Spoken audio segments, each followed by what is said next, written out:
Boa noite. Então, seguindo nos nossos encontros sobre a clínica da experiência, sonho, poética e transferência. Hoje nós temos sonho e transferência bem presentes aqui nesses dois textos. Bom, e poética a gente não escapa nunca, né? Até porque também a ideia é poder pensar em poética como poieses, e isso está muito presente na obra desses autores que a gente está usando como referência, que é o tema da inauguração, né? Da criação do novo, né? Que está presente nesse conceito de poieses. E é fundamental para a gente pensar a transferência nessa clínica da experiência e todo o trabalho do sonho e do adoecimento e dos sintomas, né? Hoje eu acho que fica muito claro, principalmente no texto do Ferenczi, esse sentido que a gente já vem falando dessa construção, inauguração de novas possibilidades, né? Através do encontro transferencial, sem dúvida, mas também no trabalho mais solitário, digamos assim, do sonho, do adoecimento, dos sintomas, né? Como existe para Ferenczi, para Winnicott, para vários autores que a gente tá vendo nesse módulo, como existe uma força, uma tendência a uma melhor solução, a uma inauguração da melhor solução possível para aquele resto. Hoje eu vou pegar carona na expressão do Ferenczi, que eu acho muito boa, que é os restos da vida. Que para ele, toda a terceira fase da obra dele, e especialmente nesse texto de hoje, nós temos uma tendência em ir na direção da melhor resolução possível do trauma, né, do que ele vai chamar também de restos da vida, que eu acho tão lindo esse nome, né, porque às vezes não é necessariamente um trauma central que guia a nossa vida, ou traumas que guiam a nossa vida, mas as pequenas coisas que nos escapam do dia a dia. Normalmente, se a gente for pensar num sonho, ou é um sonho traumático repetitivo que nos acompanha, ou são sonhos que tentam dar conta de restos, né? Esses restos podem ser restos isolados ou podem ser restos que podem vir a fazer uma conexão com circunstâncias traumáticas maiores. Eu acho muito bonita e para mim faz muito sentido e me acolhe muito a ideia do Ferenczi nesse texto, e do Ferenczi nos últimos textos dele, de nos sinalizar que nós estamos sempre fazendo um trabalho mais ou menos consciente, muitas vezes não consciente, de nos organizarmos da melhor forma possível. Eu acho incrível a ideia do sonho, mesmo sonho sem conteúdo, um sonho sensorial, né? Mas todo esse trabalho de autopoieses, né? De autocriação, de inauguração, de constituição daquilo que nos escapou, né? Daquilo que foi um resto que a gente não conseguiu dar conta, como a gente trabalha a nosso favor, no mínimo todas as noites, fora nos outros momentos. Né? Eu acho que isso é muito importante, isso tem muito a ver com as diferenças do Ferenczi com outros autores mais clássicos, o próprio Balint em relação a outros autores mais clássicos, que é essa visão gentil com o nosso próprio inconsciente, né? Ou né, com o nosso não consciente.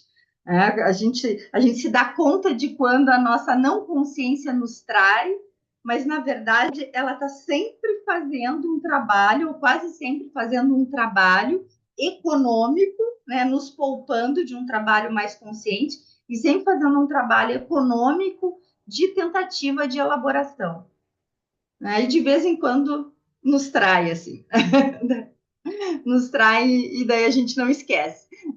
Mas todo esse trabalho do sonhar e das tentativas de elaboração, né, do contato com a arte, do contato humano, enfim, né, de rememorar alguma coisa, de fantasiar alguma coisa, sempre nasce de uma tendência, dessa tendência que o Ferenczi vai trazer, que é essa tendência da melhor solução possível, para a gente tentar fazer um movimento de alargamento e de incluir, né, de poder incluir o que é resto, né, e transformar resto em parte íntegra, né, parte integrada.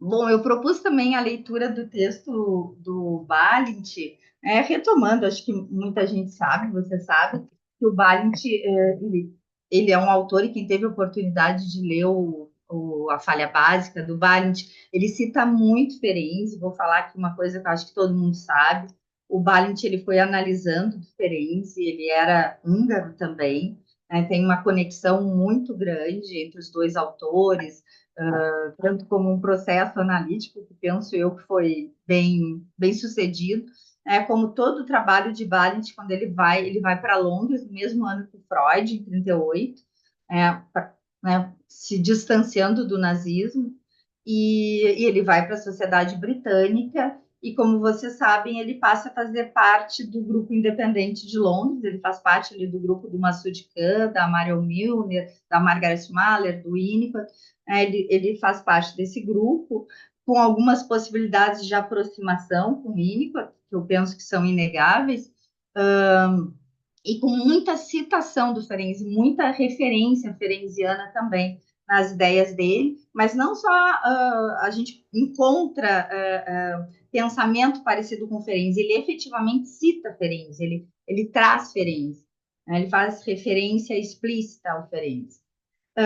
E o Balint, ele tem nesse livro dele essa proposta da área da criação, a área da falha básica e a área edípica, o nível edípico, né? Ele propõe essa forma de pensar e eu adoro o Balint, eu leio o Balint com muita empolgação, mas eu sempre tenho senões assim, em relação ao Balint, sempre tem alguma coisa que parece que não me dá o mesmo, deixa eu ver, não me dá a mesma sensação assim, de encontro que eu tenho quando eu leio o Winnicott e quando eu leio Ferenczi.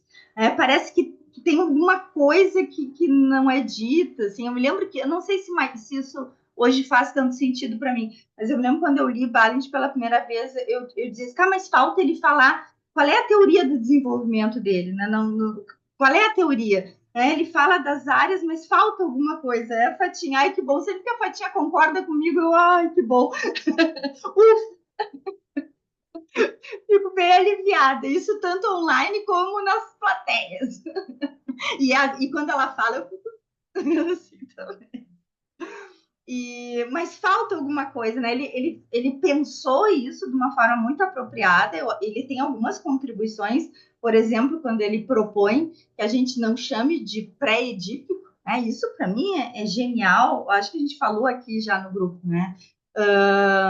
Que quando é uma sacada genial do Balint, ele propõe já ali na década de 60 que a gente possa pensar em algo que acontece antes do Édipo, como o Winnicott propõe. O Winnicott, penso eu, com mais consistência, mas o Balint tem essa tirada genial, que é ele alertar, né? O Winnicott não usa a ideia do pré-edípico, mas a expressão pré-edípico, mas não chega a alertar da forma clara, como o Balint alerta, né, de que a gente não chame de pré-edípico, porque o grande exercício, a grande sacada do grupo independente, já, né, lá em 40, 50, 60, é poder tirar o Édipo do centro da referência da compreensão do ser humano.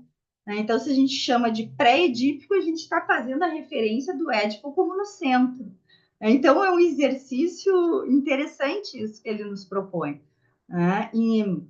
E outra coisa que eu acho genial, e daí tem muito a ver com nossa aproximação com o texto diferente de hoje, é como o Balint trata do tema das palavras, do indizível, da ausência de palavras. Daí, quando ele faz os comparativos entre o nível edípico, ou área edípica, e o nível da falha básica, ou o nível da criação, ele vai trazer isso, como o nível edípico é rico em palavras.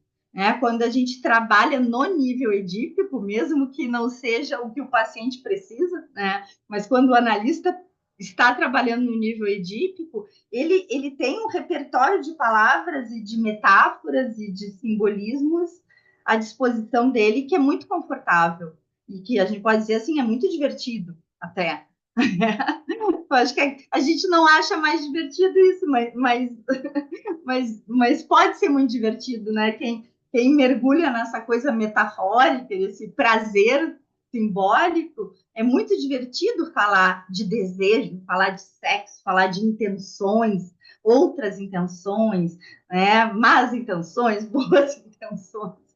Tudo isso é muito divertido de falar, né? É muito prazeroso a gente ter uma sensação de que a gente tem um recurso da palavra à nossa disposição e que a gente consegue manejar bem com as palavras. Né? Por isso, o desconforto dessa clínica da experiência, né, dessa clínica que o Ferenczi e o Winnicott nos propõem, que é uma clínica ligada à necessidade do paciente e o alerta em relação ao perigo da palavra, né?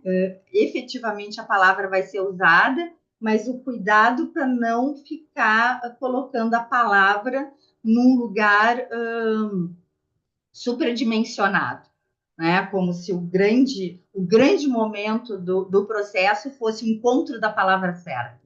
Né? E como se para tudo tivesse a palavra certa. E como se o paciente não trazendo a palavra certa, a gente traz a palavra certa. Né? Ou pior, às vezes a palavra do paciente nem nos parece ser a palavra certa, inclusive. Então, acho muito bacana essa questão que o Balint traz, né, desse alerta, não vamos chamar de pré-edípico. E esse tema, nesse texto também de hoje aparece, dele ficar ligado nessa coisa, né, da consideração do que é indizível. Né, de considerar o que é indizível e tá bem, as coisas acontecem nessa área do não dito, né, nessa área da criação, o que ele chama de área da falha básica, as coisas acontecem nesse nível em que as coisas não são possíveis de serem ditas. Né? E outra coisa também que a gente já falou aqui é que a gente começa a considerar atualmente na psicanálise que um bom trabalho pode ser feito sem que ele não seja narrado, né? Que esse trabalho não seja narrado, o que aconteceu não seja narrado, né? Que simplesmente tenha acontecido, tenha sido possível acontecer algo que não tinha acontecido originalmente, né? Que possa agora acontecer. E isso não precisa ser narrado. Então, o Balint já, nesse livro dele, ele vai falar do nível do trabalho edípico, que é quando a gente tem todo esse monte de palavras, símbolo e metáfora e coisas inteligentes para dizer, tem um monte de coisa inteligente para ser dita, e um outro nível de trabalho que se passa nesse nível do indizível, né? Do hold, né? Do que a gente pode chamar também de um trabalho na transferência. Eu acho bem. Daí é uma das coisas que eu fico me questionando em relação ao Balint, é quando ele traz, mas eu acho interessante porque talvez seja uma coisa do tempo dele e que hoje já está diferente. Mas quando ele fala que a área da criação não tem algo de transferencial possível acontecendo. Né? Acho muito interessante ele dizer. Aliás, eu acho interessante e acho discutível, uma das coisas que sempre me incomodou, ele chamar de área da falha básica. Né? Ele tá falando no negativo. Né? Por exemplo, o Winnicott chama de dependência absoluta. Né? E o Barney está falando quando dá errado. Está chamando essa área já com as características de quando ela dá errado. Eu acho muito interessante, né? Isso era uma das coisas que me incomoda. Mas é desse tempo, viu? Ele está falando a área da falha básica como um trabalho que se dá nessa área da dependência absoluta do Winnicott, né? Onde as palavras falham, faltam, não dão conta. E daí eu acabo não achando muito necessário fazer a diferença entre a área da criação e a área da falha básica, né? Mas também não é nosso assunto de hoje. Mas acho interessante ele falar, ele nos propor esse exercício de pensar em algo que acontece onde o paciente está sozinho e acompanhado, que a gente pode pensar né, que tem a ver com a questão de estar relaxado o suficiente para não precisar reconhecer a presença do outro, confiante o suficiente para não reconhecer a presença do outro. Mas eu não sei se esse é um estado diferente do estado da dependência absoluta. Enfim, aqui também já me lembrei do núcleo rítmico também do Dr. Henrique, de um relaxamento onde algo está acontecendo, e eu acho que tem a ver com a questão justamente da poiesis, né? Algo está sendo criado, algo está sendo inaugurado, mas tem alguém agindo no entorno, né? E isso ele chega a falar, é bem bonito. Ele diz que a gente está no antes e no depois e não está no durante. Ah, tá. Eu acho que isso é legal, né? Assim como um bebê na dependência absoluta, quem cuida do bebê não está dentro, tá no entorno, tá agindo no entorno, não está agindo no bebê efetivamente. Eu acho bonita essa ideia, que a gente está no antes e no depois da criação, mas não está dentro. Mas, enfim, eu acho interessante, assim, e me dá um pouquinho de incômodo ele falar em área da falha básica com esses termos, assim, e diferenciar. E daí ele precisa diferenciar de área da criação, né? Porque a área da falha básica, ele está falando da falha. Mas penso eu que quando tudo corre bem, tudo é área da criação. A área que diz respeito a esses momentos tão delicados, tão sensíveis, tão iniciais, é a área da criação. Daí, claro, eu estou pegando carona no doutor Henrique Holstein falando do núcleo rítmico e do que ele fala que é tão lindo, que nós temos em nós uma história, não é marca, falta palavras, né?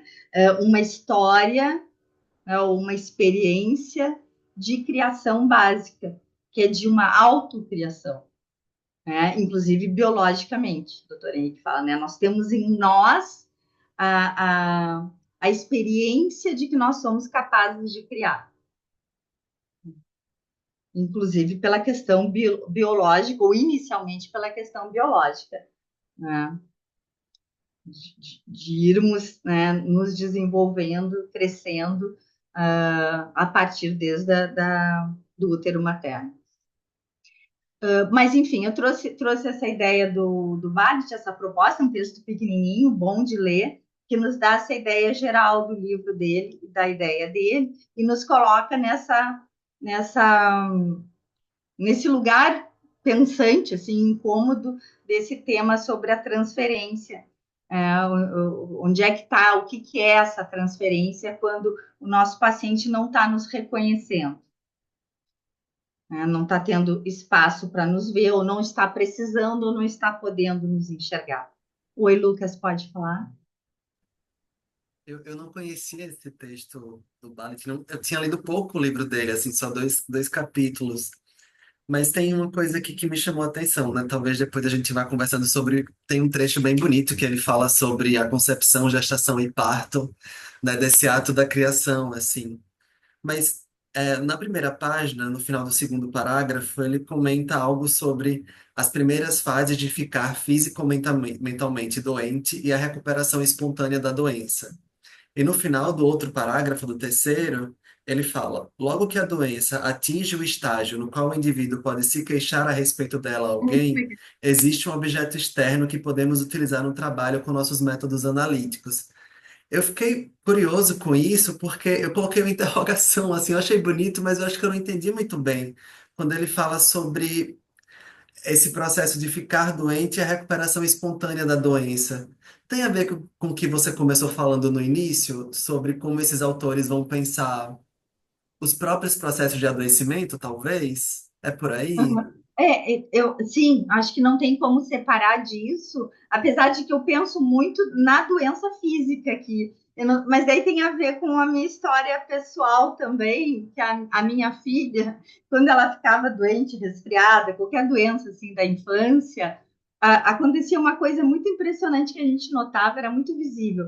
Ela, 2, 3, 4 anos, ela adoecia, vamos dizer, passava uma semana com uma virose, e quando ela voltava dessa virose, e eu pensava muito nesses termos, assim mesmo, ela voltava da virose, ela voltava muito diferente. Então, eu fiquei com a tendência de ler como doença física, de uma introspecção, né? E volta diferente, né? Fica sozinho para dar conta daquilo, e quando sai daquilo e pode voltar a se relacionar, voltou diferente. Mas, claro, né, também tem a ver com doença emocional. Eu acho incrível isso. Eu não tenho muita dimensão do que ele quer dizer com isso, eu tenho mais essa experiência pessoal, que para mim era incrível, porque eu pensava assim, meu Deus, quando ela volta, ela adquiriu algumas coisas daquele tempo que ela estava resguardada. Eu não sei muito, né? Não sei, estou chutando aqui o que parece que ele quer dizer e o que me toca nessa fala dele, mas eu acho incrível ele ter um texto tão pequenininho, ele ter pensado em falar disso, né? Desse processo de fechamento em si mesmo, no adoecimento e no processo de autocura. Né? Eu acho muito sensível da parte dele isso. Incrível, incrível.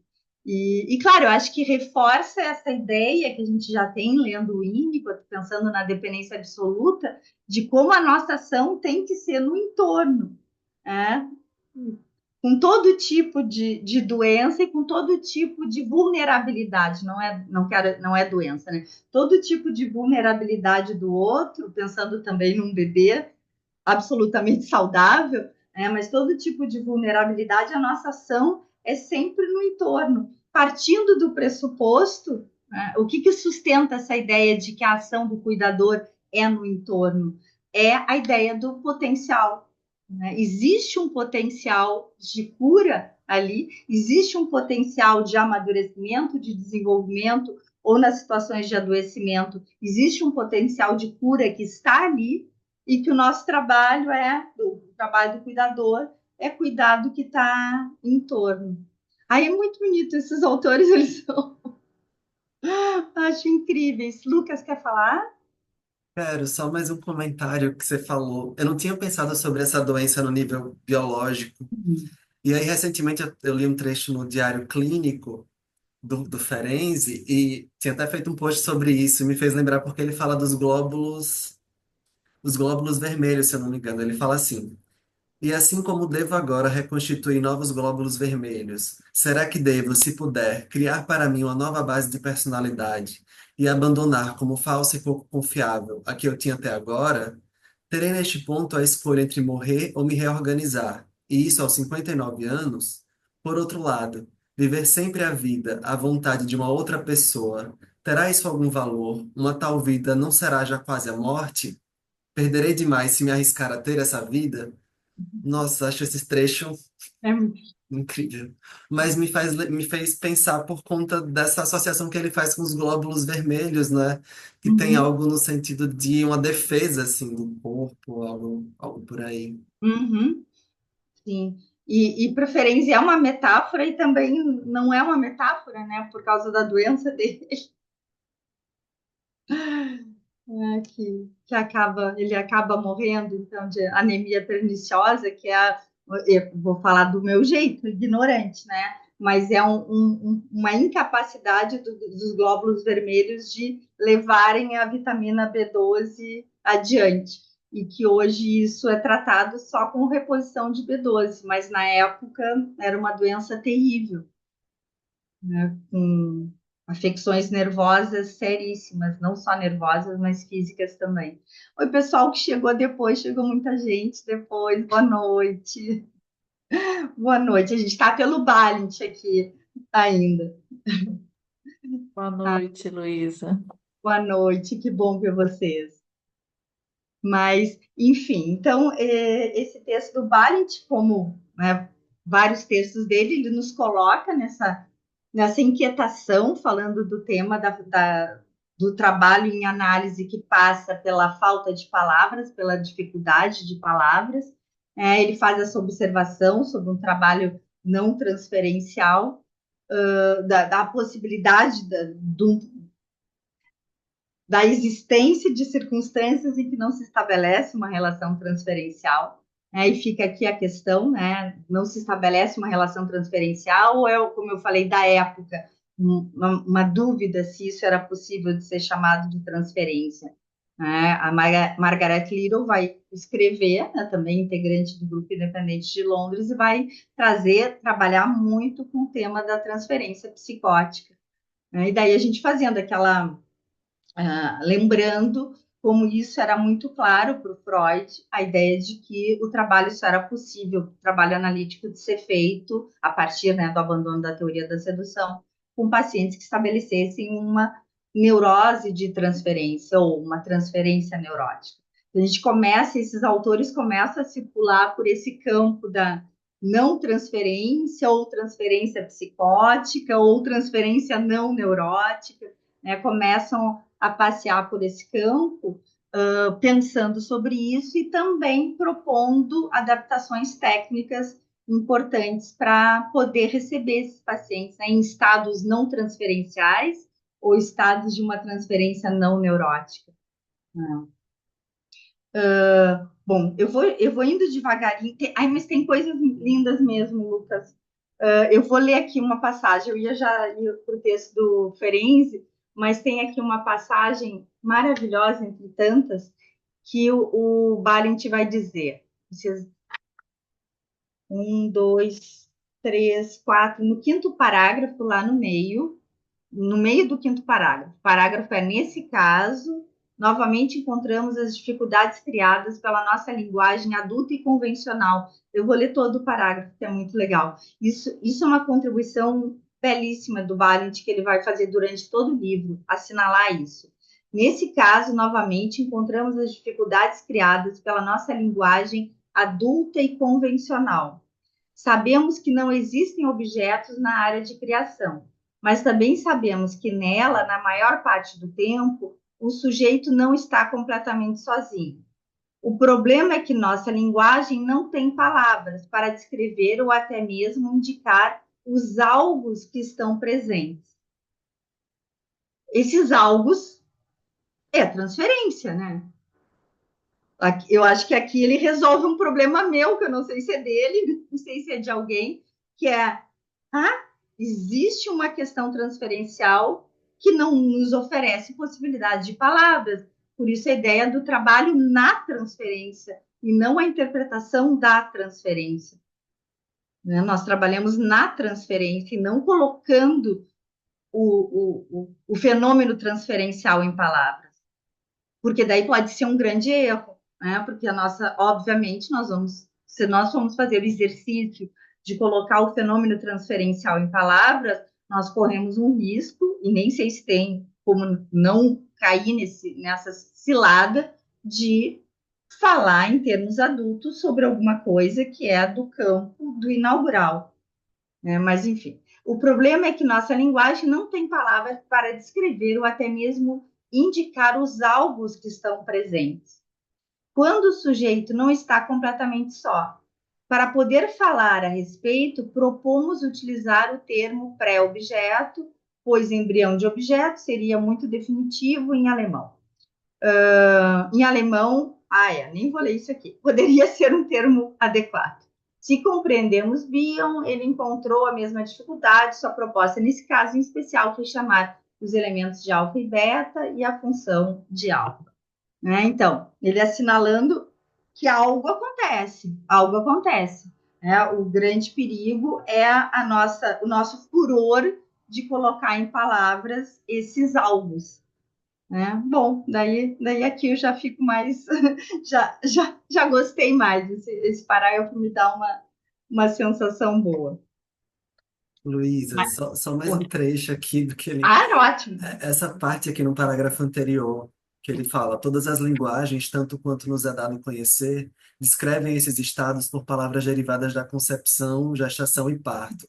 O indivíduo concebe uma ideia, engravida, sente as dores do parto e dá à luz ou aborta alguma coisa. Nossa, forte, né? Ele dizer isso assim, desse processo criativo do que é construir uma ideia sobre algo, né? Uhum, Esse movimento de dentro para fora, assim, me fez pensar um pouco nesse vir a ser, que acho que tem a ver com o que você está falando, né? Como uhum. se tem uma tendência criativa de que algo surja, né? Aham. Mesmo que às vezes a gente não encontre isso assim na clínica, com alguns pacientes mais difíceis, mas Uhum. enfim. Tá. Lucas, claro, e daí isso que tu assinala me parece ter uma relação muito próxima com a ideia do doutor Henrique, falando do núcleo rítmico, né, com eu vou falar de um jeito aqui que ele não fala, mas já que a gente está com esse texto aqui à mão, né, que o núcleo rítmico é a tendência essa à melhor resolução, né? Nós temos em nós o potencial para a melhor resolução. E nós temos já experiência, né? Nós já fomos bem-sucedidos nisso.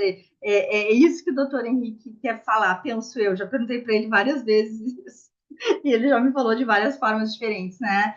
Nós temos efetivamente em nós a memória de que nós somos bem-sucedidos nisso.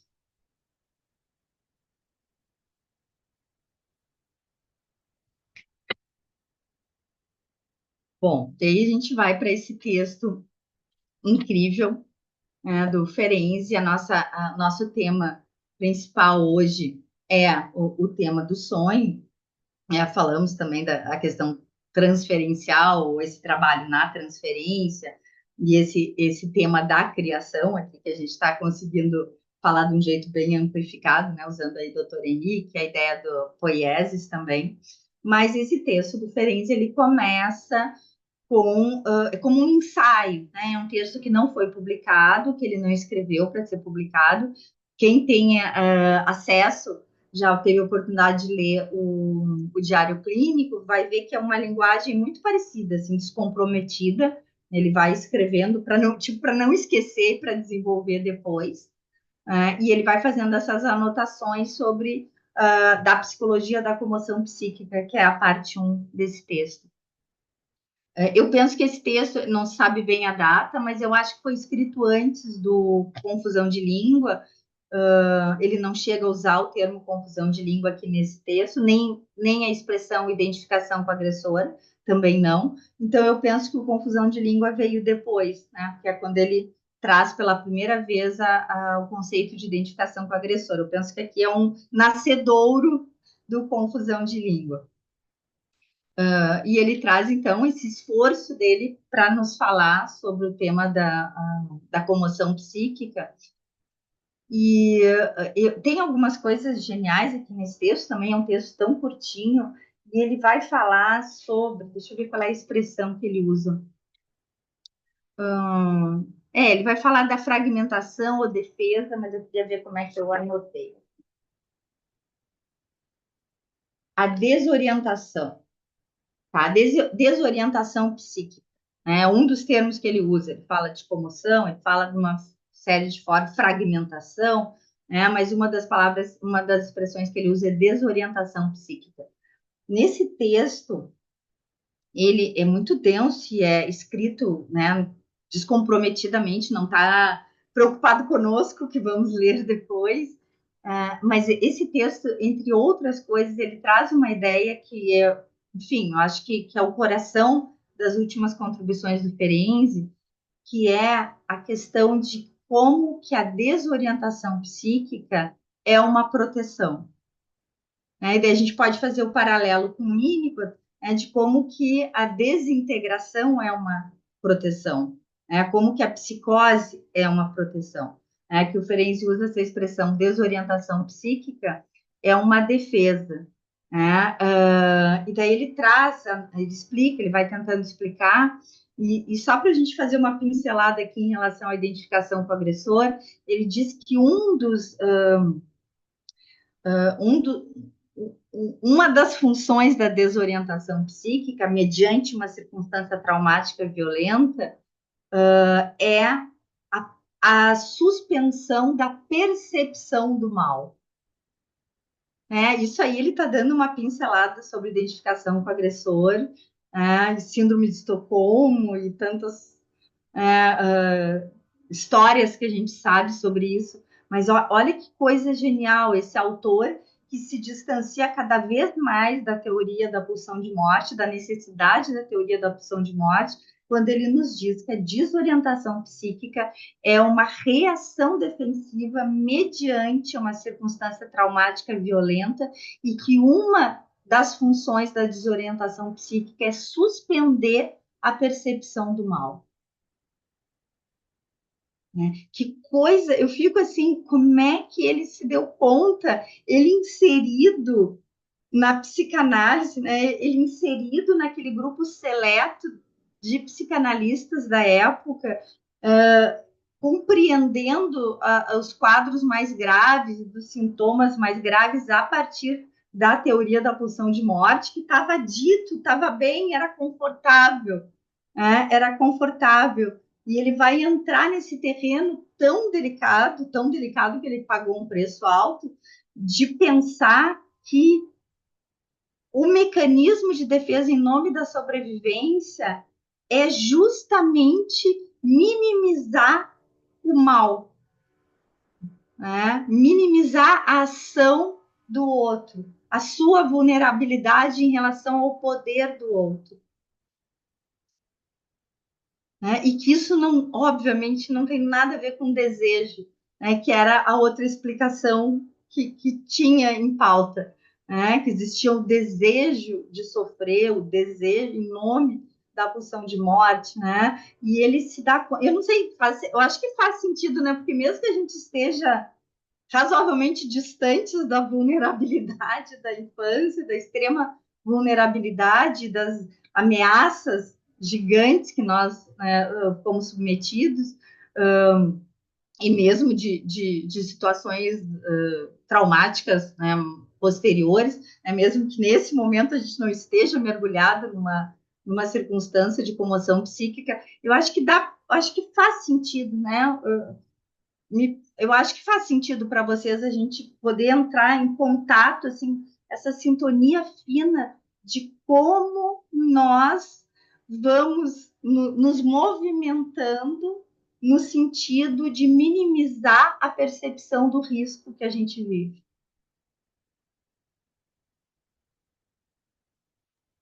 Luísa, Oi. não tem um ditado popular que diz que a ignorância é uma bênção?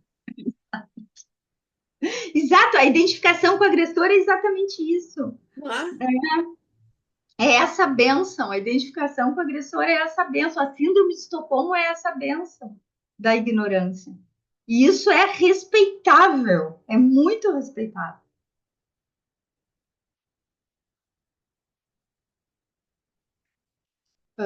Bom, então ele vai trazendo esse texto curtinho e ele vai, né, assim, tecendo essa ideia de que o trauma leva a uma ameaça tal. Eu não consigo não pensar em medo do colapso, medo de algo que já aconteceu. O trauma leva a um movimento defensivo violento, que é a desorientação, que é esse enlouquecimento para a gente descolar da percepção realística da ameaça que a gente vive. Né? E isso serve para nós, vivendo situações de risco, né, como serve para um pequeno bebê. Né? Os processos de autoplastia, como referência, eu acho que é a primeira vez que ele fala em autoplastia nesse texto, né, os processos de autoplásticos para sobreviver. E esses processos autoplásticos, né, passam por clivagens, por fragmentações e por negações e denegações. Imaginem, né? Todo mundo tem isso na sua história pessoal. Um nível de dependência tal, né, que não dá para se levantar no berço. Uma criança pequena que não pode levantar no berço. Né? Imagina ela se dar conta precocemente de que a vida dela está nas mãos de alguém.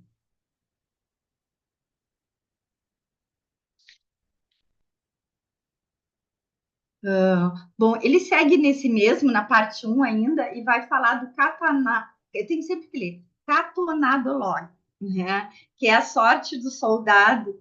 ele fala nesse texto, mais um ou outro, eu acho incrível, até porque eu acho muito interessante, muito elogiável, as preocupações que ele tem com os rapazes no fronte de guerra, né? Ele tem dois trabalhos sobre os efeitos da guerra, né? Um é sobre a Revolução Russa e o outro trabalho é sobre a Primeira Guerra, né? Os efeitos da Primeira Guerra, das guerras, né? Sobre os rapazes que vão no fronte. E ele usa essa expressão que é o katonadolog, que é uma expressão húngara, e ele faz questão de usar ela em húngaro. O texto dele era em alemão, mas ele trazia essa expressão em húngaro no texto. Eu não sei se vocês conhecem essa expressão, a sorte do soldado. Não, pois é, eu conheci, eu não sei da onde, assim, algum filme que eu vi, assim, que falaram. E ele vai falar da sorte do soldado como uma responsabilidade, um peso exagerado que se coloca sobre os ombros de alguém que não tem condições de carregar aquele peso. Né? E tem todo o tema do abandono do soldado. Né? O soldado é abandonado à própria sorte, essa é a sorte do soldado. Ele é abandonado à própria sorte. Né? E isso tem também uma relação com o tema do infantil. A gente está falando aqui do como o Balint considera o indizível e assinala isso, né? O infantil, o infans, sem palavras ainda, né? O infans, e, e como que a palavra, eu não lembro se o Ferenc chega a dizer isso, mas é uma associação natural, assim, né? Confusão de língua entre os adultos e a criança, né? O tema da infância, ou quando ele diz na adaptação da família à criança que a psicanálise tem uma dívida para com o infantil, nós temos uma dívida para com tudo aquilo que não é possível ser colocado em palavras, né? Se a gente se propõe a uma aproximação humana, né? Nós temos que considerar tudo aquilo que não é possível ser colocado em palavras. E o infans, né, que significa sem fala, é a origem da palavra infantaria. Aí eu até demoro para falar porque eu acho tão perverso. A infantaria são os soldados que vão sem cavalo e sem armas pesadas. Eles vão na frente para ganhar tempo. Eles vão para morrer. Eles vão para morrer. Né? Essa é a sorte dos soldados. Eles estão entregues à própria sorte. A infantaria está entregue à sua própria sorte. Eles são oferecidos, né, para os inimigos para ganhar tempo para as armas pesadas. E o Ferenc, enfim, tem esses dois textos falando disso, e traz, né, mais de um texto essa expressão da sorte do soldado, fazendo esse paralelo com as crianças que estão à sua própria sorte, né, que estão abandonadas à própria sorte. E daí tem a ver, né, com os descuidos, né, com as circunstâncias violentas, abusivas, e com o segundo tempo do trauma também, e ele fala no final desse texto, quando a criança tenta contar ou conversar sobre o que aconteceu com ela, e o adulto diz que aquilo não aconteceu, abandona a criança à própria sorte de novo, mais uma vez, né, que é o tema da desmentida inferência, que é tão importante também.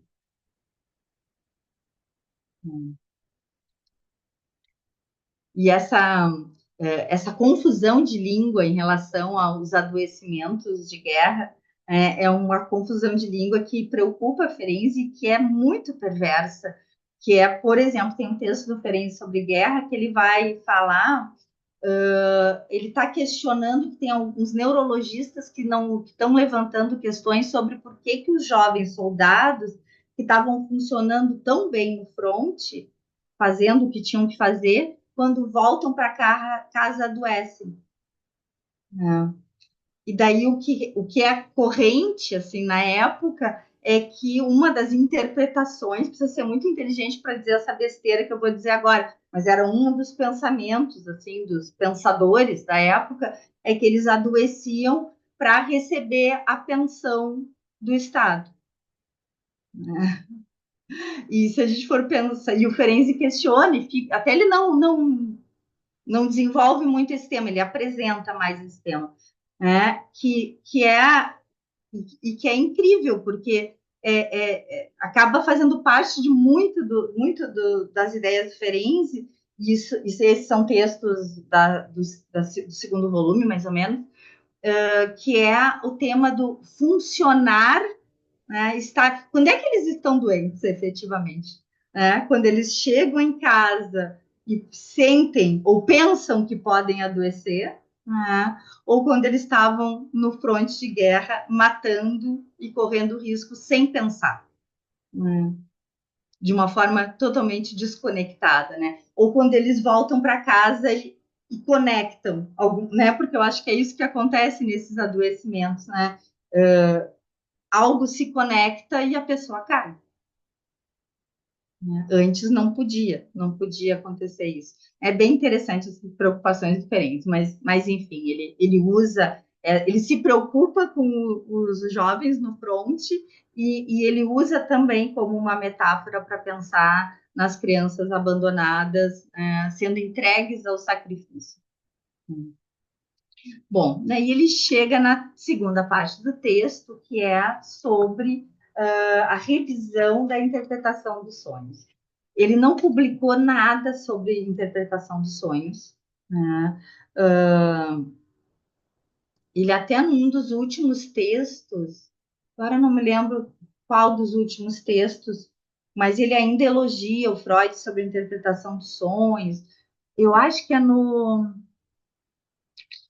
Eu acho que é em 29, 30, 31, ele fala que não tem o que corrigir, né, ele decide falar isso, nem tem a ver com o assunto, mas ele decide dizer que não teria o que se corrigir na teoria da interpretação dos sonhos do Freud, e daí muda de assunto, ele só diz isso. E ele nunca publicou nada diferente, né, da ideia do Freud falando de sonhos especificamente. E aqui ele escreve essa coisa muito preciosa, que é o da revisão da interpretação dos sonhos, também um texto tão pequenininho, e que é muito natural o que ele nos fala aqui, é muito de acordo com o que ele pensa sobre os processos de vida e de adoecimento, né, e de sintoma. Esse movimento constante dessa tendência à elaboração, a poiesis, a autocriação, a inauguração, a busca de uma oportunidade de que algo se descongele. Isso é Ferenczi, a partir, né, do momento em que ele retoma a teoria do trauma, ele fica muito à vontade para falar disso e compreender os casos mais graves dessa forma. Né? São tentativas de dar conta da melhor forma possível de uma ameaça impensável. Né? Os sintomas esquisitos, bizarros, autodestrutivos, eles são distorções do potencial à vida, né? Que tá lá se distorcendo e se torcendo, retorcendo para poder manter a vida. Né? O potencial tá assim, se desfigurando, né? Mas a tendência é manter a possibilidade de vida da forma mais digna possível. Agora, eu acho que não foi aqui. Ai, Joaquim, não foi aqui. O Fred mandou um texto lindo e mandou textos lindos, me manda textos lindos. E um dos textos que ele mandou tinha uma passagem assim, tomara que eu consiga dizer mais próximo possível. Ele disse assim, ele não está falando de psicanálise, mas ele está falando de humanidade, né? De tentar dar conta do sofrimento. E daí ele diz, como é que ele diz? Ai, meu Deus. Eu vou usar a palavra, não é a palavra que ele usa, mas acho que vocês vão entender o espírito. Ele diz: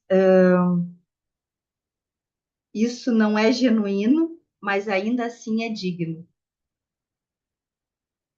Eu falei em alguma outra situação, não sei se a Ju estava, né? Agora me faltou a palavra, não era genuíno, mas isso, né? Isso não é o natural, né? Não é o que deveria ser, né? Isso não é o que era para ser, mas ainda assim é digno. Essa frase, para mim, é muito, muito a ver com a forma como esses autores se encontram com o adoecimento, né? Como eles recebem o paciente. Eles sabem que aquilo ali foi algo que precisou ser forjado, mas é digno. Que lindo, né? Agora eu vou ir atrás para procurar qual é a palavra que o Fred usa. Bom, então ele entra para falar da interpretação dos sonhos e é lógico, né? É natural que se ele compreende que a nossa tendência, temos uma tendência à elaboração, a tentarmos dar conta da melhor forma possível dos restos, daqueles nossos restos, do que não foi integrado, do que não foi experiência, aqui usando o Ínico, né? Daquilo que não foi vivido como experiência, que ficou no lugar do resto, no lugar do fragmentado, e que a gente vai vivendo, tentando incluir esses restos, para a gente se sentir, porque a nossa tendência é a tendência à integração, essa é a nossa tendência, e no caminho a gente vai ficando meio aos pedaços, e daqui a pouco sobra uma energiazinha e a gente consegue integrar mais alguma coisinha. Se o Ferenczi pensa isso sobre a vida, sobre o adoecimento, sobre o sintoma, isso naturalmente é o que ele pensa sobre o sonho. Né? A gente não adoece em nome do desejo de ser vítima. Né? Não, então a gente não sonha em nome do desejo de realizar um desejo sexual. Né? Não é isso que está na base. Né? Isso aparece nos sonhos, óbvio que sim, mas isso não é a base. É a compreensão que o Ferenczi tem sobre o ser humano, né? E que o Winnicott também. A gente vai vivendo e, se for possível, a gente realiza desejos. Né? Mas nós temos várias outras coisas e muitas coisas interessantes para a gente ir vivendo nesse processo aí de poieses, né? Que é maior do que o tema do desejo.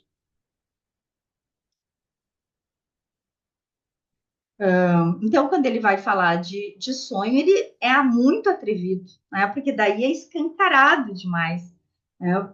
Porque é a menina dos olhos do Freud, a ideia de que o sonho é realização de desejo. Né? E o Ferenczi vai dizer que no centro do sonho, o centro do sonho não é a realização de desejo. Ele nos explicando ali, tentando organizar essa ideia, ele vai dizer que realização. Ai, Joaquim, que maravilha! Ai, que bom! Ele vai dizer que a realização do desejo é um dos meios. E daí a gente volta lá para Balint. Se a gente consegue criar um enredo no nosso sonho, simbólico, rico, cheio de imagens, cheio de conceitos. Se a gente consegue um enredo rico desses no nosso sonho, que inclui até realização de desejo, a gente está dando muita chance para os restos serem integrados. Tem muita chance, tem muito repertório, para os restos serem integrados. Então, ele vai dizer que a realização do desejo é um meio, porque é uma boa história, né? Um sonho com realização de desejo é uma boa história. E daí, ainda voltando para Balint, é algo que virou palavra, virou uma bela história. Aqueles algos, né, viraram uma bela história naquele sonho. Né? Que maravilha! Daí a gente tem que conversar. Daí vamos conversar sobre o meu sonho? Daí a gente tem sobre o que conversar. Mas isso já é o trabalho acontecendo, né? O trabalho de integração dos restos acontecendo. E daí ele vai trazer exemplo, inclusive, de que a base, o nosso sonho básico é um sonho sensorial. E daí ele traz, acho que pela primeira vez, a expressão experiência sensível. Aí me faltou a palavra. Não. Impressões. Impressões sensíveis, ó, misturei o Winnicott bravo aqui. Impressões sensíveis, que é muito útil para a gente pensar esse tema do trabalho na transferência, esse tema do indizível, e esse tema da base do sonho. O sonho é motivado por impressões sensíveis, que querem ser integradas, esses restos que querem ser incorporados, querem ser integrados. E provavelmente a grande maioria dos nossos sonhos não viram uma boa história. Né? Eles não se constituem numa boa história. Né? Eles estão lá, estão tentando dar conta do jeito que é possível. Estão lá, daí a gente acorda com uma sensação, daí, né, daqui a pouco é um sonho. Me acontece bastante isso, claro, a maioria são sonhos de sensação mesmo, mas me acontece muito, eu não sei se eu já comentei com vocês, de acordar pensando que eu tenho um sonho para contar. Eu acho que aquele sonho dá para contar. E eu fico empolgada ali, eu em silêncio ali comigo mesma. Daí, quando eu vou tentar contar, é uma porcaria, porque não dá. Não é que na verdade era ruim, não era interessante, é que na verdade não tinha palavras para contar. Porque se eu tenho a sensação de que ele era interessante, eu acredito, ele era interessante, mas não dá para compartilhar, é impossível. É incrível poder pensar nisso, como nós somos feitos disso, de coisas que não podem ser contadas, como nós somos feitos disso. E daqui a pouco, se a psicanálise pretende que tudo seja colocado em palavras, é uma enganação ou é uma perversão, porque nós não somos isso, não somos essa coisa possível de ser colocada em palavras.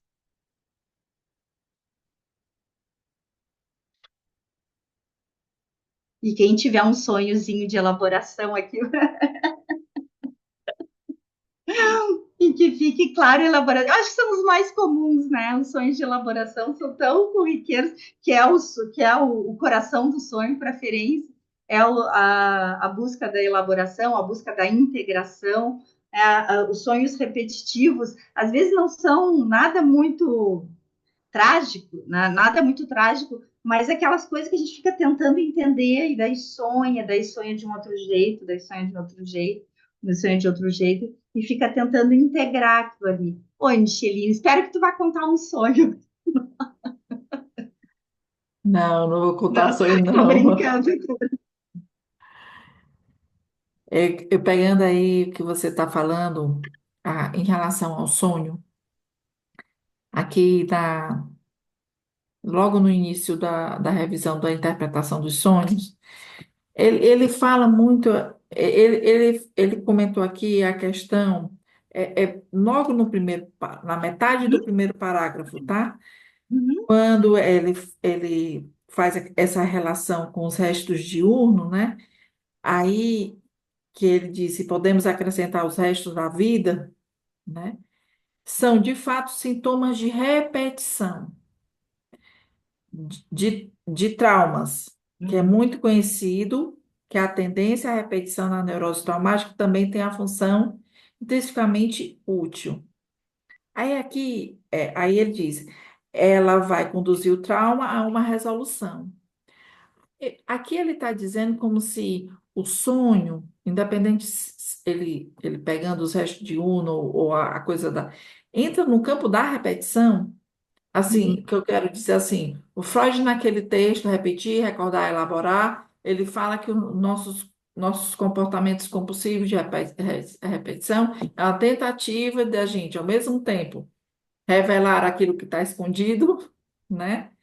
Com a tentativa de lembrar, recordar e depois elaborar. Aqui ele fala também nesse sentido, Luísa, de o sonho vir como uma repetição na tentativa de elaboração. É uhum, isso? uhum. Sim, totalmente isso. Isso é o centro do pensamento dele sobre o que nos impulsiona a sonhar. Nós somos impulsionados a isso. Eu estou chamando, de integração, de inclusão dos restos da vida. de tentativa de inclusão de partes fragmentadas, mas é isso, elaboração. Então, Elaboração daquilo não que. é só a questão da realização do desejo, a tentativa de elaborar Uhum, algum conflito que pode até remeter ao desejo, mas é sempre nessa intenção de tentar elaborar. Então, não entra isso, só no campo de realização do desejo, mas entra não, no campo de elaboração isso, do isso. conflito relacionado àquele desejo, não é isso? É, mas na base mesmo, não é nem elaboração em termos de conflito, é elaboração em termos de busca de integração. No sentido de integração, no sentido de fazer sentido, é isso? Exato, exato, ótimo. Aham, isso, Micheline, isso. E tudo que surge como conflito, como desejo, tudo isso vira matéria do sonho. Isso vira matéria do sonho, isso vira as cores de Almodóvar, E aí para isso fazer aí um filme. foge daquilo que o Freud, quando entrava na questão da interpretação dos sonhos, vinha muito essa coisa de ele diz assim, se você entendesse o significado, né, do sonho, aí você resolveria aquele conflito, né? Era um caminho através do sonho de chegar ao inconsciente. Então, não só através da associação livre, mas através dos atos falhos, do sonho. Uhum, Então, aqui eu vejo como algo até mais amplo, né? Assim, que abrange uma compreensão maior do que seria realmente a interpretação do sonho. Não simplesmente só uma via de acesso ao inconsciente, não simplesmente só uma representação simbólica disfarçadamente, com condensação, deslocamento daqueles conflitos, para esconder aquilo que não podia ser revelado, ao mesmo tempo se formou um sonho para justamente ser revelado. Não sei se eu estou me fazendo entender. O sonho, ele revelava aquilo que estava escondido, uhum. mas de uma forma escondida, para não poder revelar. Disfarçada, né? De uma forma disfarçada. Disfarçada, é. Que é a mesma coisa da repetição. A compulsão vem como um indicativo de uma forma de indicar aquilo que estava escondido. Uhum. Lembrar o que Michele, estava esquecido. tu tá trazendo uma coisa tão importante, porque daí, enfim, tu tá nos levando para um outro lugar que eu não teria me dado conta da importância, né? Que é esse tema do conhecimento. A Micheline trocou de lugar para mim, que é o tema do conhecimento, dessa psicanálise do conhecimento, pegando aqui carona com o Ogden. A psicanálise tradutiva dos sonhos, onde um dos grandes prazeres do Freud era decodificar o que tinha por trás, né? E trazer à luz o que estava disfarçado. Porque ele acreditava que se isso acontecesse, o sintoma iria ser eliminado, então aquilo acabaria assim, seria solucionado, resolvido, né? Micheline, isso é muito importante que tu tá trazendo, tá nos favorecendo esse paralelo, né, em termos de interpretação dos sonhos. Essa questão, né? Como a interpretação dos sonhos para Freud está submetida ao que ele acredita que o conhecimento cura, né? O conhecimento cura. E isso deixa de fazer sentido, deixa de estar no centro, né? Não é que deixa de fazer sentido, mas deixa de estar no centro da psicanálise quando o Ferenczi propõe que se pense numa psicanálise da experiência e não mais do conhecimento. Agora, graças a ti, sempre que eu for trabalhar esse texto, eu vou fazer esse paralelo com o tema da psicanálise do conhecimento e da experiência. Esse uso, não é só a compreensão, o uso que Freud fazia do sonho era um uso totalmente ligado, conectado com a ideia de que o conhecimento cura. Além do prazer que ele, como analista, tinha de né, dessas grandes revelações que ele ia encontrando a partir do inconsciente do outro. E aqui a gente está falando, Ferenczi traz o sonho dentro do que ele próprio vai chamar de uma psicanálise da experiência. Não é o conhecimento que cura, é a experiência que cura. O sonho, mesmo o sonho repetitivo, isso é importante também que tu trouxe, né? Mesmo o sonho repetitivo, e tem uma frase que o Ferenczi usa, que essa tendência existe mesmo onde ela não vinga. Para a gente não cair naquela de, mas olha aí, ó, só se deu mal na vida. Não é possível que não estava submetido à pulsão de morte. Claro que estava, olha aí, ó, acabou desse jeito. Não, a tendência à elaboração, à integração existe mesmo onde ela não vinga, mesmo onde ela não é bem sucedida. Então, essa compreensão do sonho, essa forma de receber o sonho do Ferenczi, parte da ideia de que o sonhar, e depois a gente sabe que o Winnicott vai falar, pensar parecido com isso, né? Que o sonhar é em si um processo elaborativo. E quando ele não dá conta, e o Ferenczi vai dizer isso aqui no final desse texto, quando ele fala maravilhosamente, ali na parte 3 desse texto, ele vai dizer que a nossa tendência é a elaborar, mas quando nós fomos muito machucados, quando o ambiente fracassou muito, nós vamos precisar que algo aconteça efetivamente no ambiente. Nós sozinhos não vamos conseguir. E daí ele vai falar no final do texto do encontro do paciente que está sob risco, né, chegando na análise. Que ele já tentou de tudo, não sei se vocês leram até o final ali, ele correu o mundo afora tentando salvar a criança, né, a parte cindida, correu o mundo afora para salvar a criança, a parte congelada, até que chegou num ponto que ele teve que confessar a sua incapacidade. É lindo. Desculpa, Ju, pode falar. Não, imagina. Até porque a minha grande questão é a minha dificuldade de tudo o que eu estudo com vocês, é como lidar com o sonho, porque é muito tatuado em mim como lidar com o sonho. Ai, que bom te ouvir sobre isso, é verdade. 80% da minha formação é trabalhar com sonho. A maior parte dos meus colegas, a condução da terapia é com sonho, então é muito difícil para mim ler isso aqui e tentar entender um outro sentido. E aí eu queria trazer 2 exemplos para entender se é o que eu estou entendendo, porque eu não sei se eu estou entendendo. São 2 sonhos de 2 pacientes minhas. Uma, ela me contou, são 2 pacientes diferentes.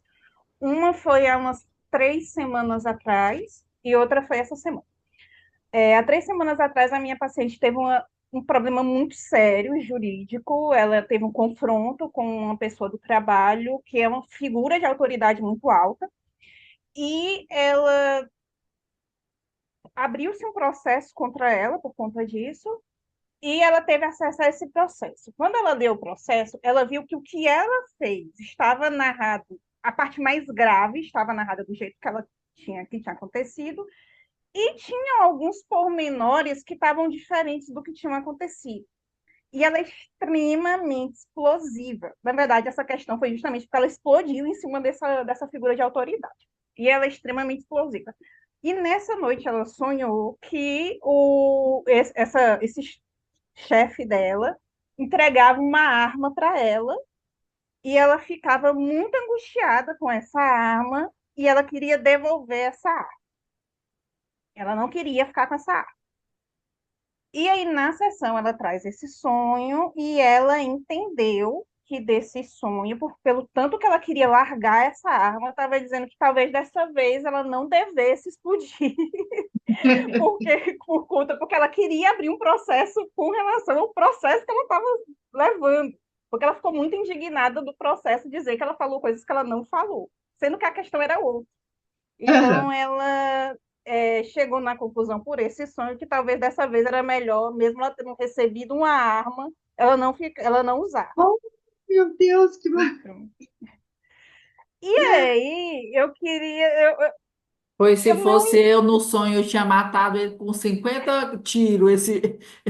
Eu no sonho, na realização do meu desejo, tinha matado logo esse homem da cabeça.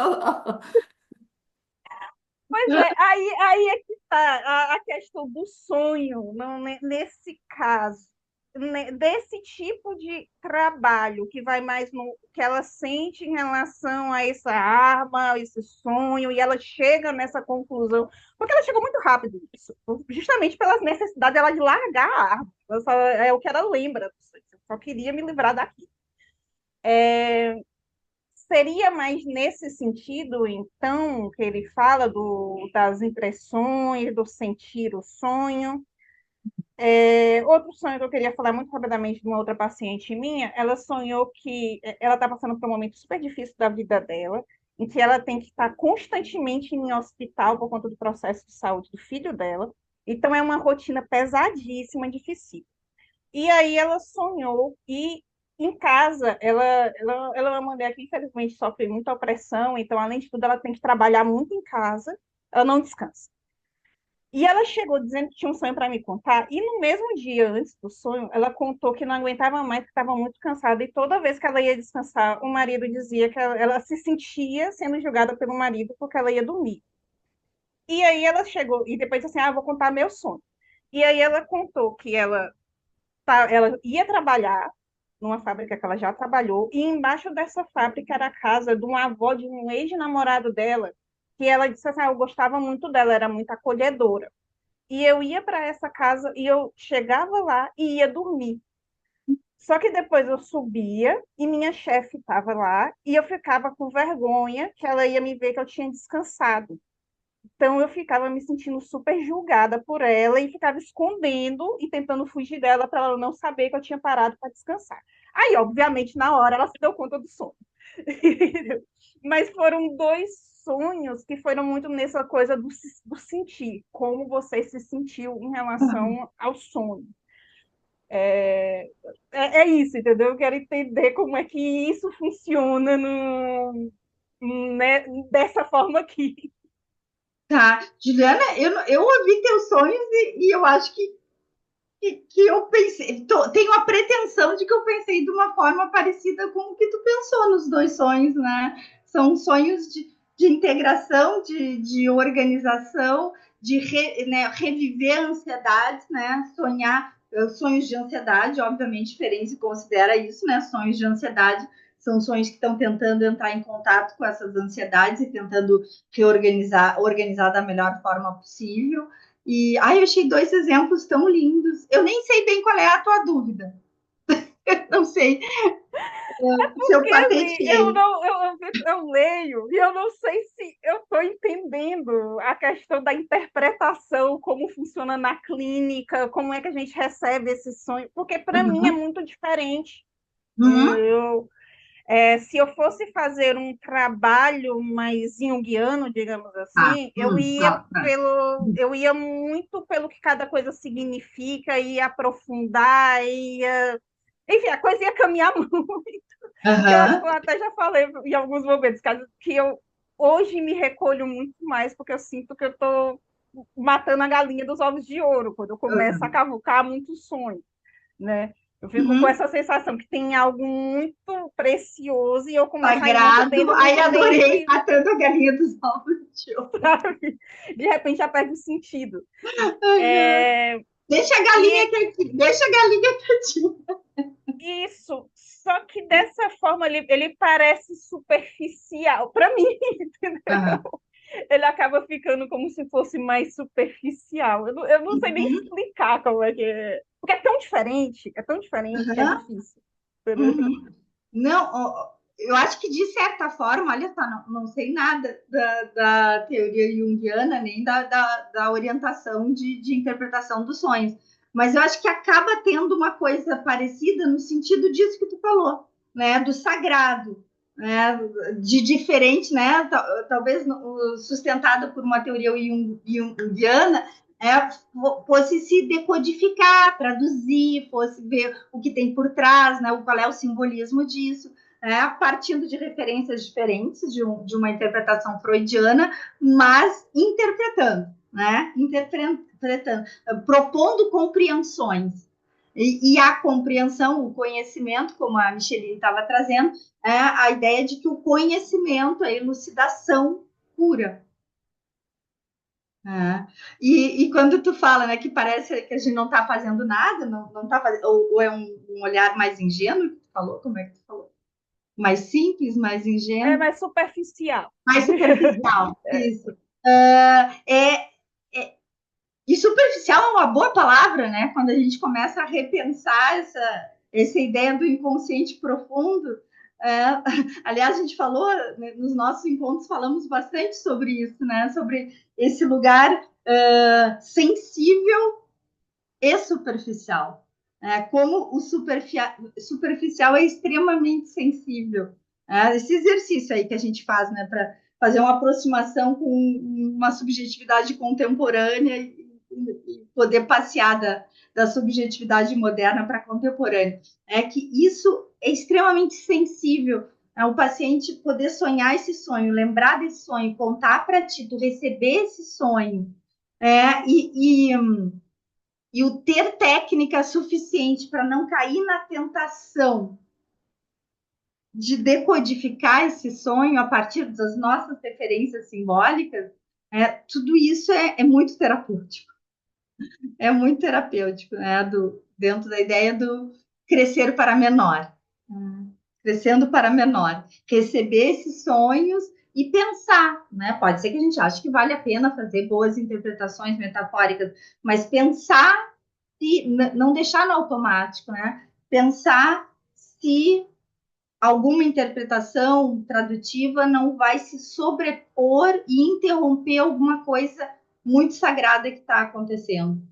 Já quando, né, por exemplo, a tua paciente sonha e entra em contato com uma parte dela que não é reativa, né? Que ela está construindo um outro jeito de lidar com essas situações, enfim, né, de uma forma não reativa, por exemplo. Pode falar, Alessandra? Boa noite, Luísa. Boa noite. Eu estava pensando um pouco aqui, e aí resolvi compartilhar para a gente continuar nessa reflexão sobre o sonho, que é o fato de que quando um paciente traz um sonho para a gente, um conjunto deles, né, no caso que eu vou citar aqui, era um conjunto deles, ele dizia assim, eu ando sonhando muito com a minha ex-namorada. Uhum. Por que ele começa a dizer isso? Ele começa a me dizer isso porque ele está falando de uma experiência passada em que deu a ele, esta namorada, uma experiência de si muito potente, que faz muito tempo que ele não experimenta, e exatamente todo o processo terapêutico dele está passando por isso, por esse lugar de que ele se sente despotencializado na vida, sem nada que o ponha vivo de verdade na vida.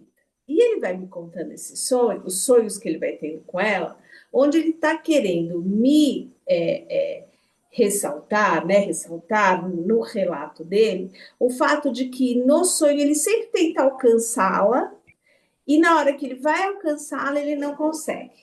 Só que para alcançá-la nestes sonhos, ele faz sempre mirabolâncias incríveis.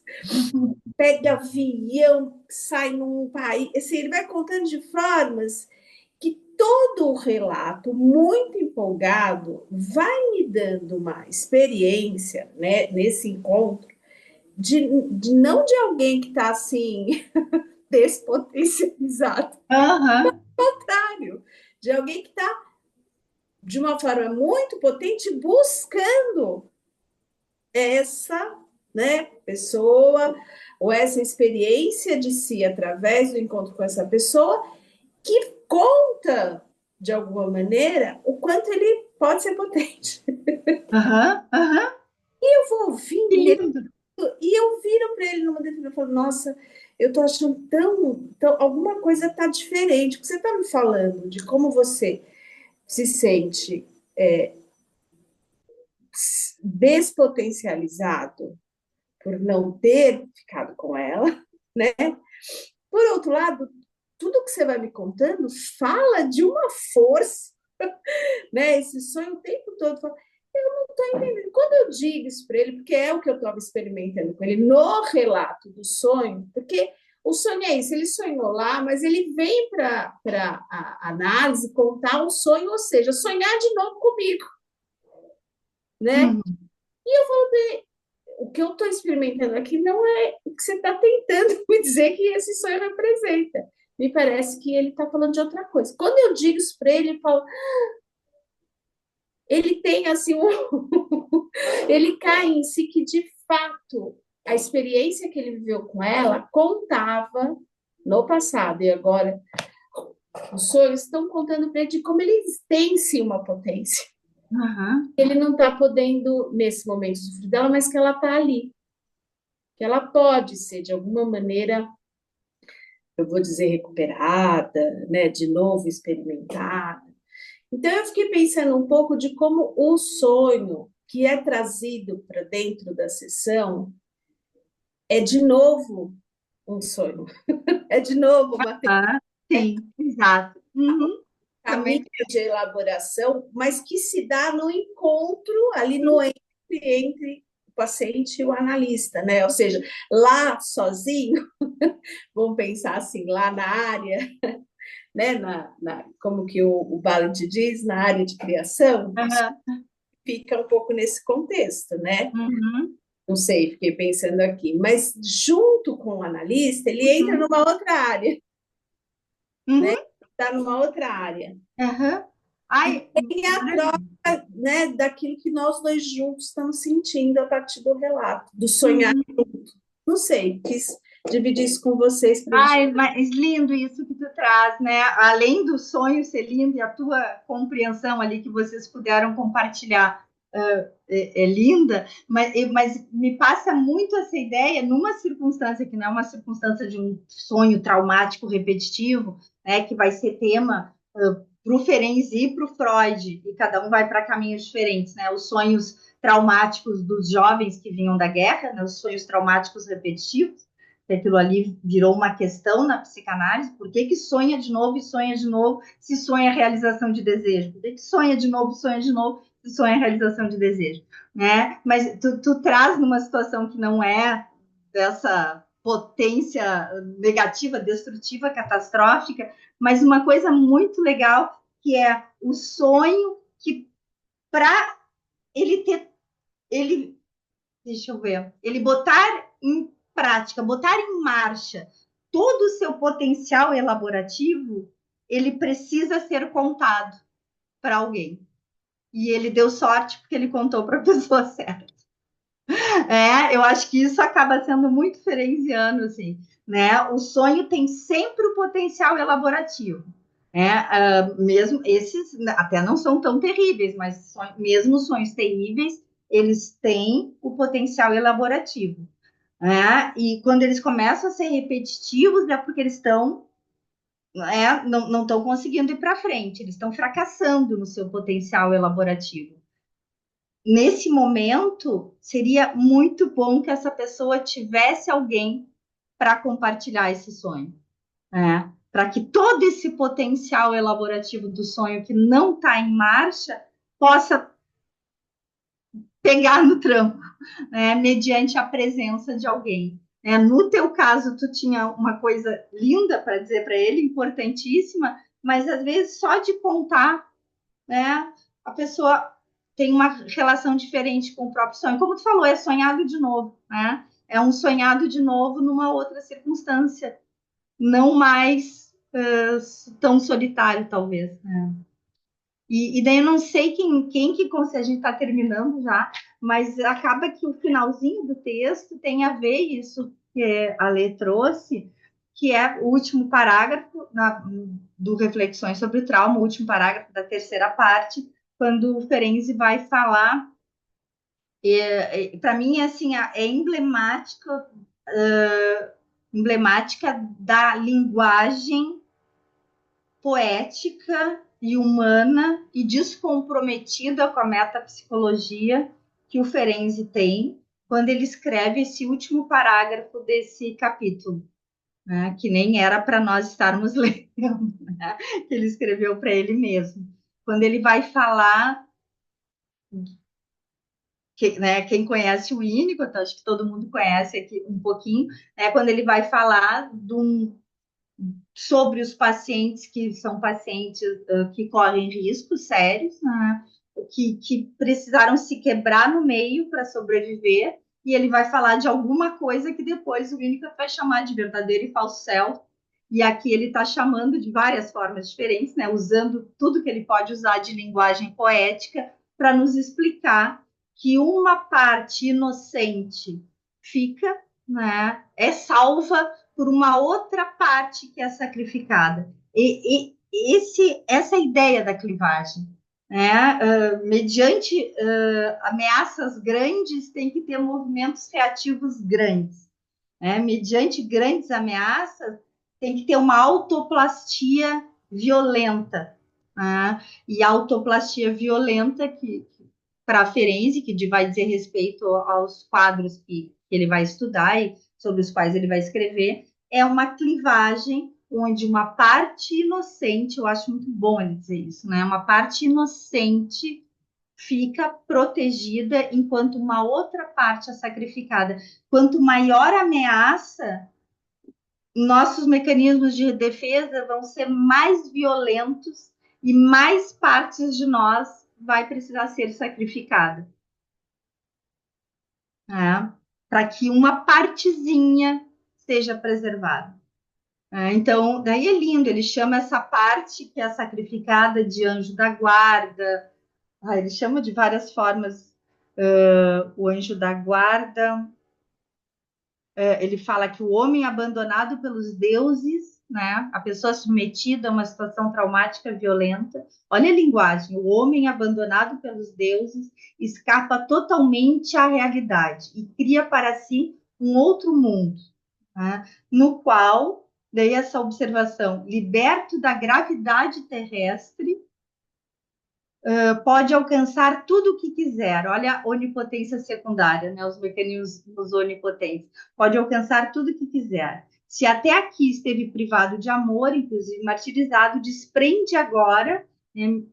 Desprende uma parte que passa a ser responsável, uma parte maternal que passa a ser responsável, se sacrifica para que uma outra parte seja preservada. E daí esse texto é lindo, ele vai falar, então, por exemplo, aqui ele diz, essa parte que se esgueirou para fora da pessoa durante o processo de fragmentação percorre o mundo inteiro em busca de ajuda. Olha que imagem que ele traz, né?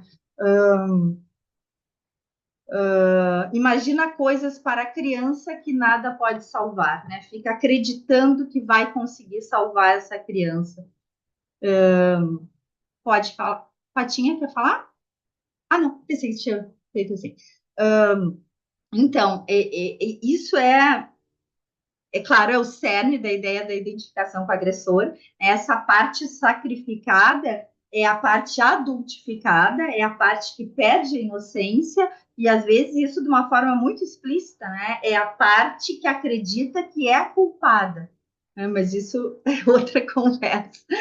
Por isso que eu gosto quando ele fala inocente, né? Uma parte se mantém inocente, se mantém intocada pela ação do abusador, né? E uma outra parte foi tocada pelo abusador, né? E precisa se descolar, porque senão nada de inocente vai sobrar, né? Enfim, né? É um texto lindo e de novo aqui assinalando esse olhar gentil que o Ferenczi tem com o adoecimento, né? Com o mecanismo de defesa, com o falso self, com a parte que é sacrificada e que fica brutalizada, arrogante, hipersexualizada, né, hiperintelectualizada, né? O olhar gentil que o Ferenczi tem para essa parte que se esgueirou para fora, como ele vai dizer, e que passa a assumir essa responsabilidade de preservar aquele pouquinho que se manteve inocente. Pode ser que nunca se encontre um ambiente favorável a uma nova integração, mas pode ser que sim, era isso que o Ferenczi acreditava sobre a psicanálise, né? Que a psicanálise tem o potencial de oferecer um ambiente confiável o suficiente para que o analista, para que o paciente acredite que o analista vai ocupar o lugar de anjo da guarda. Ele vai ser o adulto. Luísa, eu acho que Oi. assim, eu fiquei com uma dúvida, né, na hora que você falou a respeito, né, de assim, quando, né, não encontra, quando adoece, vem os sonhos, né, como foi relatado ali, e quando não encontra, então, na parte externa, no ambiente, né, algo que vai ajudar nisto, né, de estar junto mesmo, para que né, a pessoa consiga tocar, então, porque vem alguma coisa. Estou lembrando aqui de uma paciente minha que ela, com 8, 9, mais ou menos assim, ela desenvolveu tiques, mas muito severos, muito, muito, até o ponto de encaminhar para um psiquiatra para saber se não era a síndrome de Tourette. Uhum. E foi muito bom que a psiquiatra detectou assim que não era, né? E assim, mas aí que os pais conseguiram trazer ali para mim. E eu fico pensando se isso passa, se isso deixa, como que esses pais vão tratar, né? Ela tocou em algo ali dentro dela que pôde vir à tona, mas ela precisava de alguém que facilitasse esse processo, então, de repetição, né? Uhum. Uhum. Ali, para que, tudo bem. Se ela não encontra, o que que ela fica? Ela fica adoecida para sempre? Que arranjos que ela consegue fazer, né? Se ela não encontra alguém ali que facilite isso. A ideia é essa, né? É que o sintoma ele tá na direção, a força do sintoma é na direção da elaboração, mas não é suficiente, porque a marca traumática real, né, o fracasso ambiental foi tão grande que a nossa natureza criativa não consegue suplantar a barreira sozinha. Precisamos de outro ser humano para que isso aconteça. Ainda, né, como o Ferenczi fala, a gente falou bastante isso hoje, a tendência está ali, né, está indo naquela direção, mas não é suficiente. Que bonito, assim, tu trazer É essa como se periferia. então, Luísa, é Pode. como se então caísse num buraco negro, né? Assim, tudo que vem não se sustenta. Então, a chance que a pessoa teria, Cláudia, é de, na relação com o analista, no processo de análise, ele inaugurar, construir, viver na experiência algo que não foi registrado, né? Uhum. Porque senão vai sempre cair no buraco negro, né? Assim, aquela coisa que não entra no campo da representação, fica até parecendo que a pessoa é insaciável, como é que se diz? Como é aquele negócio eu tô tão cansada hoje que eu não tá até faltando as palavras, criança que tem muita ânsia, voraz. Assim, Ah, aquela voracidade, que sempre está insatisfeita, uhum. porque não representa, Uhum. não tem o significado. Uhum. Que sim, que são os quadros muito frustrantes, né, muito pesados para nós, né, que essas compulsões e se a gente fica preocupado em cessar a compulsão, a gente entra numa relação de embate muito violento. Né?